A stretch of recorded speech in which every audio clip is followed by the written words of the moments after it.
আন্তর্জাতিক আইন লঙ্ঘন করে সমগ্র ফিলিস্তিনি জনগণের বিরুদ্ধে সর্বাত্মক ধ্বংসযজ্ঞ চালানোর মতো যুদ্ধ চাপিয়ে দেওয়ার কোনো অধিকার ইসরায়েলের ছিল না। বিশেষজ্ঞরা যেটিকে যথাযথভাবেই গণহত্যা বলে সাব্যস্ত করেছেন। ইসরায়েলে অস্ত্র বিক্রি বন্ধে দুটি প্রস্তাব উত্থাপনের সময় দেওয়া বক্তব্যে ভারমন্ট সিনেটর বার্নি স্যান্ডার্স সরাসরি কথা বলেছেন। এর মধ্য দিয়ে মার্কিন সিনেটে এক অভূতপূর্ব মুহূর্ত তৈরি হয়েছে। ভারমন্টের সিনেটর বার্নি স্যান্ডার্স অস্ত্র রপ্তানি নিয়ন্ত্রণ আইনের ৩৬(b)(1) ধারার অধীনে এ প্রস্তাব উত্থাপন করেন। দুটি যৌথ রেজুলেশন পেশ করা হয়েছে। প্রথমটি $15,10,00,000 ১,০০০ পাউন্ড বোমা এবং দ্বিতীয়টি $29,50,00,000 বুলডোজার বিক্রি বন্ধ করবে। স্যান্ডার্স তার ভাষণ শুরু করেন একটি অর্থনৈতিক বাস্তবতার কথা বলে। তিনি বলেন, আমেরিকার ৬০% মানুষ দিনের পর দিন বেতনের অপেক্ষায় জীবন কাটান। মুদিখানার বিল, ভাড়া, স্বাস্থ্যসেবা এবং গাড়িতে পেট্রোল ভরার সামর্থ্য নিয়ে প্রতিদিন তাদের লড়াই করতে হয়। দেশের জাতীয় ঋণ এখন $৩৭ ট্রিলিয়ন। আমেরিকানরা এবার তারা ডেমোক্রেট, রিপাবলিকান কিংবা স্বতন্ত্র, রক্ষণশীল বা উদারবাদী অথবা মধ্যপন্থী যেই হন না কেন, তারা চান তাদের করের অর্থ দায়িত্বশীলভাবে ব্যয় হোক। তারা চান না আমরা ইসরায়েলের নেতানিয়াহু সরকারের অবৈধ, ভয়াবহ ও সম্প্রসারণবাদী যুদ্ধনীতির সমর্থনে তাদের করের বিলিয়ন বিলিয়ন ডলার ব্যয় করি। অথচ ২০২৩ সালের ৭ অক্টোবর থেকে এখন পর্যন্ত যুক্তরাষ্ট্র ইসরায়েলকে সামরিক সহায়তা দিয়েছে $২১ বিলিয়ন বেশি। আমি আবারও বলছি, ইসরায়েলকে সামরিক সহায়তা হিসেবে $২১ বিলিয়ন দেওয়া হয়েছে। আজ আমরা সোচ্চারে ও সুস্পষ্টভাবে বলছি যে যথেষ্ট হয়েছে।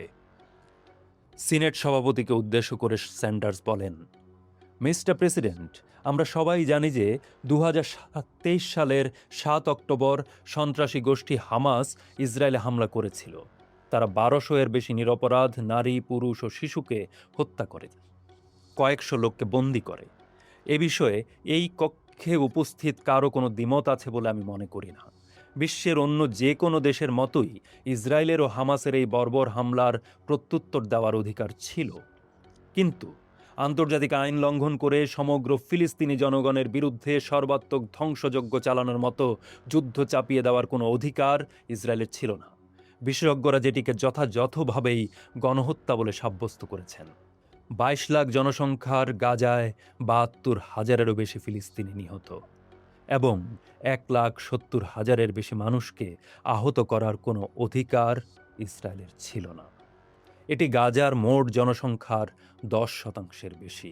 যদি এই ঘটনা এখানে এই আমেরিকায় হতো, তবে হতাহতের সংখ্যা ৩ কোটিরও বেশি হতো। গাজায় হতাহতের শিকারদের মধ্যে বিপুল সংখ্যাগরিষ্ঠই নারী, শিশু ও বৃদ্ধ। গাজায় হতাহতের এই সংখ্যা সম্ভবত পুরো ট্র্যাজেডির একটি অংশ মাত্র। কারণ আক্ষরিক অর্থেই প্রতিদিন ধ্বংসস্তূপের নিচ থেকে মরদেহ উদ্ধার করা হচ্ছে। মিস্টার প্রেসিডেন্ট, ইসরায়েলের এমন অধিকার ছিল না যে তারা গাজার প্রায় সমস্ত অবকাঠামো ধ্বংস করে দেবে, যার মধ্যে রয়েছে সেখানকার পানি ও পয়ঃনিষ্কাশন ব্যবস্থা এবং বিদ্যুৎ সরবরাহ ব্যবস্থা। গাজার ১২টি বিশ্ববিদ্যালয়ের সবগুলো এবং শত শত স্কুল গুঁড়িয়ে দিয়ে গোটা শিক্ষা ব্যবস্থাকে ধসিয়ে দেওয়ার কোনো অধিকার তাদের ছিল না। আজ গাজার বিপুল সংখ্যক শিশু স্কুলে যায় না।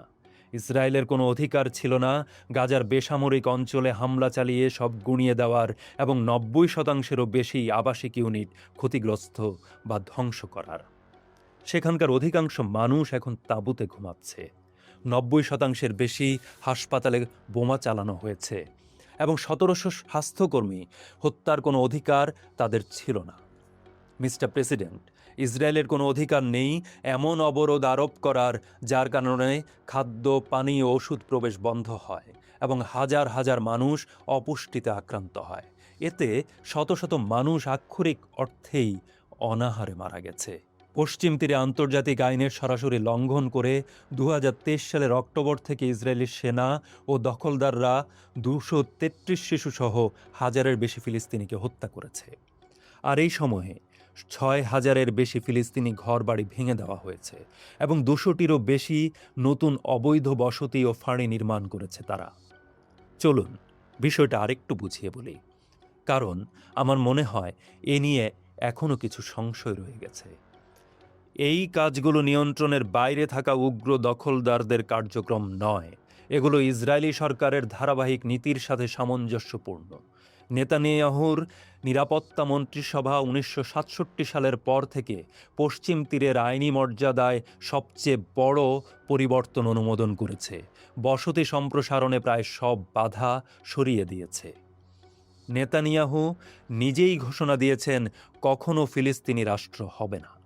এখানে এখনও কিছু লোক আছেন যারা বলছেন আমরা দুই রাষ্ট্র সমাধানকে সমর্থন করি, কিন্তু এটি নেতানিয়াহুর অবস্থান নয়, কারণ তিনি বলছেন কখনো কোনো ফিলিস্তিনি রাষ্ট্র হবে না। আর তার অর্থমন্ত্রী বেজালেল স্মোট্রিচ গর্ব করে বলেছেন পশ্চিম তীরে নতুন বসতি নির্মাণ ফিলিস্তিনি রাষ্ট্রের ধারণাকে কবর দেবে।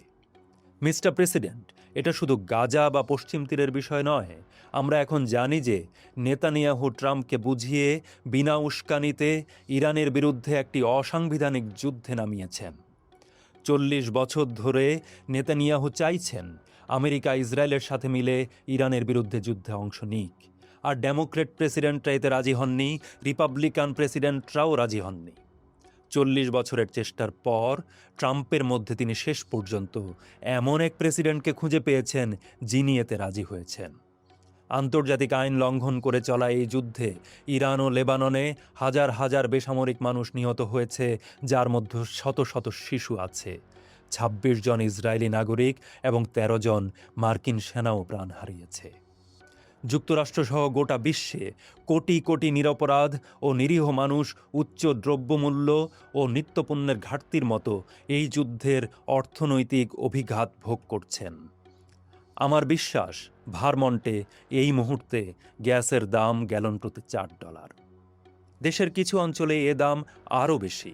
কিন্তু মিস্টার প্রেসিডেন্ট, নেতানিয়াহুর জন্য গাজা যুদ্ধ যথেষ্ট ছিল না, ইরানে হামলা করাটাও যথেষ্ট ছিল না। নেতানিয়াহু এখন চাইছেন লেবাননে একটি পূর্ণমাত্রার যুদ্ধের সম্প্রসারণ।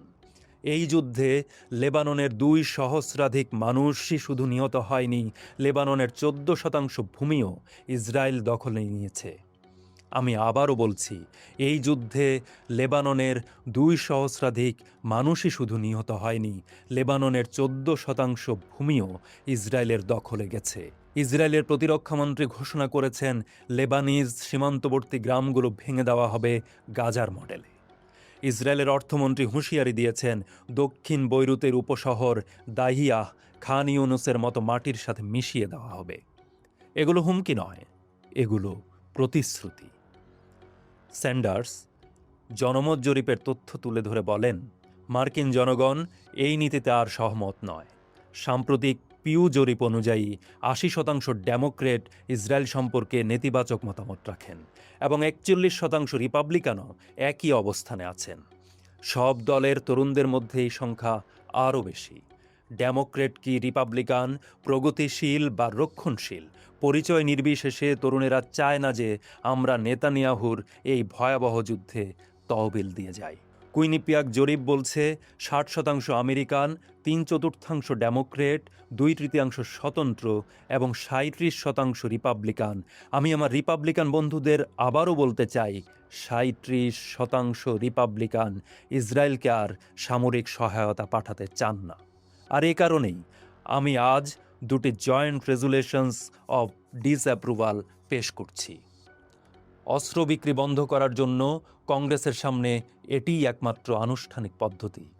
প্রথম প্রস্তাবটি $15 কোটি 10 লাখ সমমূল্যের 1000 পাউন্ড ওজনের বোমা বিক্রি বন্ধ করবে, আর দ্বিতীয় প্রস্তাবটি $29 কোটি 50 লাখ সমমূল্যের বুলডোজার বিক্রি বন্ধ করবে, সেই বুলডোজার যা পশ্চিম তীর এবং গাজায় ঘরবাড়ি ধ্বংস করতে এবং ফিলিস্তিন রাষ্ট্র গঠনকে অসম্ভব করে তুলতে ব্যবহৃত হয়।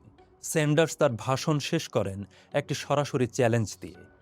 তিনি সিনেটরদের বলেন, মার্কিন সিনেটের সদস্যদের এখন সময় এসেছে আমেরিকার জনগণের কথা শোনার, আইপ্যাকের কথা নয়। সময় এসেছে চরমপন্থী নেতানিয়াহু সরকারকে সমস্ত মার্কিন সামরিক সহায়তা বন্ধ করার। হ্যাঁ, ভোট এই পথে এগিয়ে যাওয়ার একটা গুরুত্বপূর্ণ পদক্ষেপ। স্যান্ডার্সের এই ভাষণ নিছক একটি সংসদীয় প্রস্তাব নয়, এটি একটি ঐতিহাসিক মুহূর্তের প্রতিফলন।